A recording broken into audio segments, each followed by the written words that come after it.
Hi, welcome to the Cancer Support Service Help Yourself YouTube channel. I'm Kate, nutrition practitioner.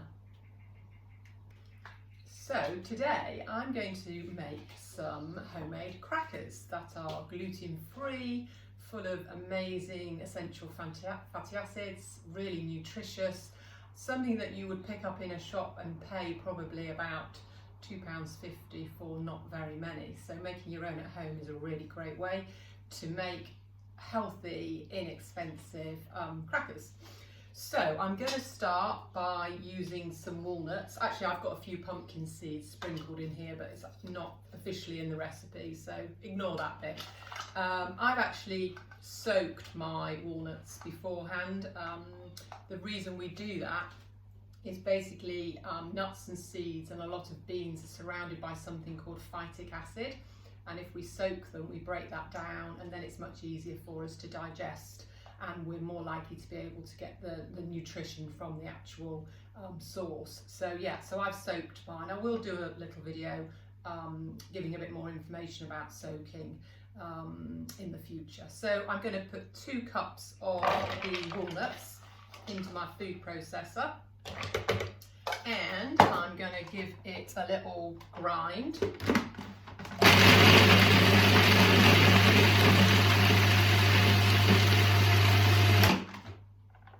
Okay, and then I'm going to add a cup of grated carrot that I've already done. I'm lucky because I've got a food processor that has a little gadget and you can do it, it can do it for you. So I've cheated a bit. So yeah, so obviously if you haven't, get the old grater out. We know how we all love to grate. I actually love grated salads, you know, like you grate beetroot, carrot, the courgette, you know, anything you can grate makes a really lovely salad. So I've put a cup of carrots in there, and then I'm going to add a cup of hemp seed. Just got to remember which is my hemp seed. Here it is. When I made these crackers the other week, I didn't grind the hemp seed because it didn't tell me to, and I thought, okay, I won't grind it.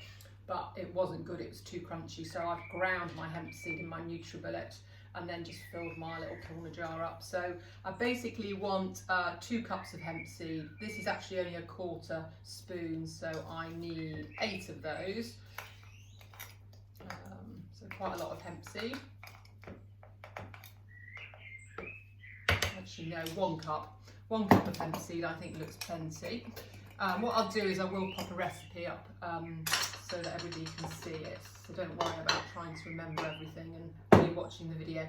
Then I'm going to put a tablespoon of herbs in. Now I've got some thyme that I've got out of the garden, but you can basically put anything that you like in here. So I just got my thyme. I think I did the with rosemary last time, which was really lovely as well. So you could also, you know, use rosemary, thyme, you could put basil in there, oregano, really whatever you prefer, you can mix and match. And then I'm going to add 2 tablespoons of extra virgin olive oil. So in it goes, 2 tablespoons. I'm going to put a little bit of salt. I love Himalayan salt, much more natural form of salt. So just going to sprinkle a bit of salt in there. And I'm going to add some pepper.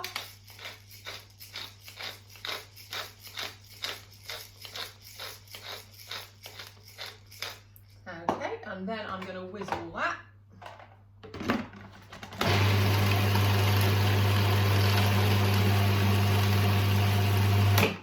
And I am then going to add some water. So I'm going to actually, I'm going to add a 1/4 cup, but I found when I made these last time, it needs a little bit more. So I think I'll add 1/2 cup. And I'm just going to have a look at the consistency. I'll explain to you the type of consistency that you're looking for. Just need to move that away from the edges. Pop it down. It looks delicious already. Wait to eat them. Okay, that's lovely. That's all going round.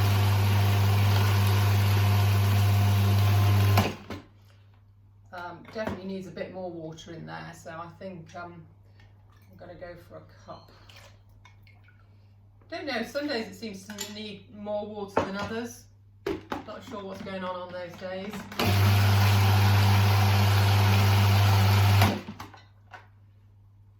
you know, even if you haven't got a gluten sensitivity, and I do testing for that as well as other food types, but even if you haven't got a gluten sensitivity, then it is really good not to have too much gluten in your life. So making your own crackers like this can be one way of doing that.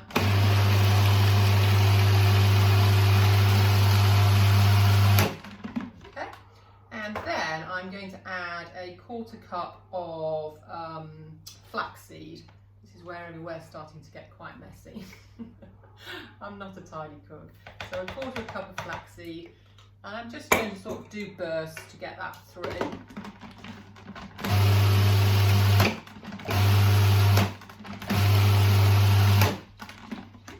Okay, so we've got a 1/4 cup of flaxseed in there now.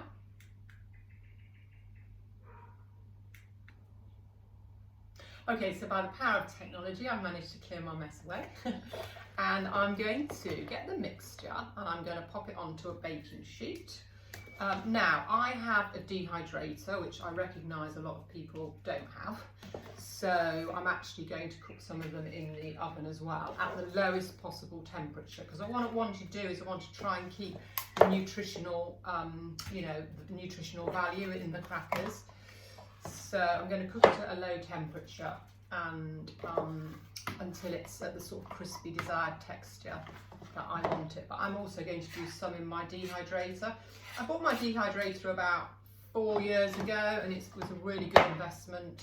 I think it was about 100 and something pounds at the time, Excalibur, and it's great because when you soak your nuts and your seeds, or you make granola, or you make crackers or kale crisps, there's loads of things you can do in it, but then you can keep them raw. So you cook them, that's not really the right word, but you cook them at a temperature below 43 degrees, and it means they stay raw, so you're having raw food. So, but it still tastes cooked, if that makes sense.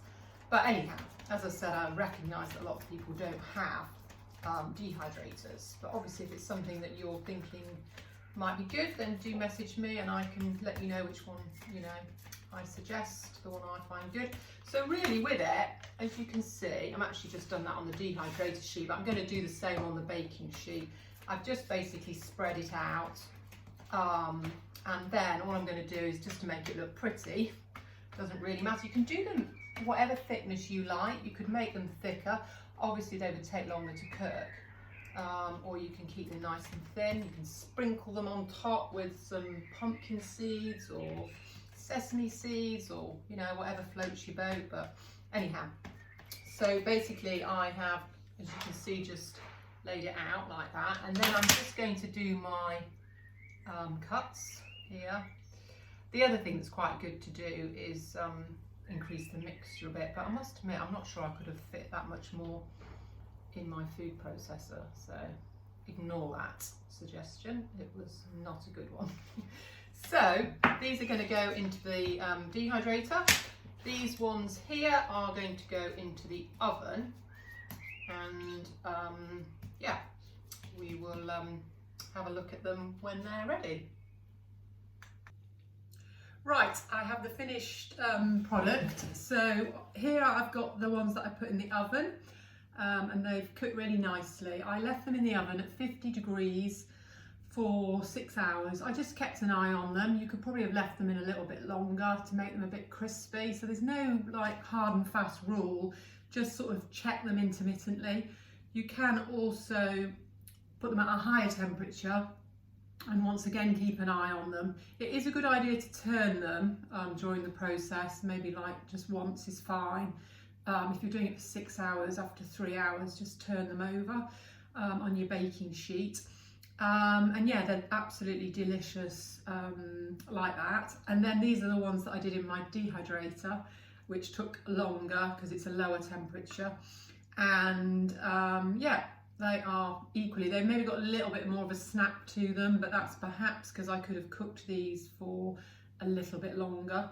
But either way, they both taste the same, they're both delicious, and it's just a really great way to make your own, you know, really nutritious, gluten-free crackers. So I hope that's been helpful. And if you do make them, then please let me know. I'd love to hear how you got on. Thank you.